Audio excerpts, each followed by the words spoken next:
I had seen Layer Cake, I had seen Kick-Ass, and I knew his involvement in Lock, Stock, and Snatch. And I thought it was really cool that they had chosen kind of such an edgy director to do this big blockbuster film.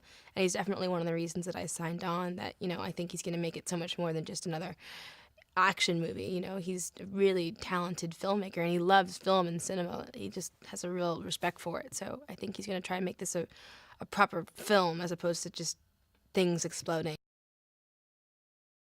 Something that I've heard from a few people, which I think is really interesting, is the idea that Professor X and Magneto are like Martin Luther King and Malcolm X, two different men fighting for the same idea, but with different ways of doing it and kind of different beliefs.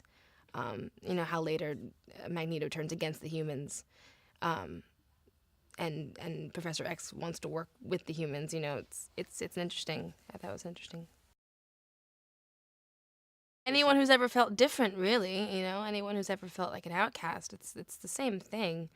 And then finding people who feel the same way as you. It's the same thing as any human reading a fantastic book or a good song or seeing a movie that touches them. It's like just feeling compassion or feeling like you're not the only one. It's really what we live for, what people are always looking for.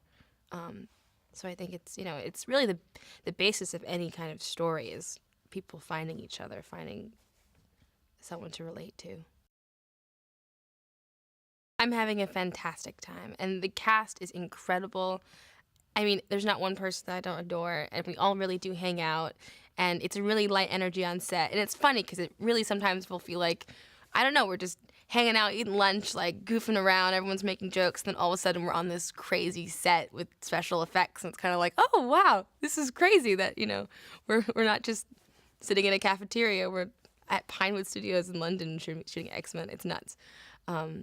But it's cool because then it makes you feel comfortable and not so intimidated by all the glitzy stuff. This is the first generation of X-Men, or of mutants, so I don't think they really feel comfortable using their powers. I think they kind of want to fit in the most, as much as they can. So it's not something to be proud of yet. It's not, they don't know that each other exists yet. They, am I the only one? Kind of try and fit in and do what you can.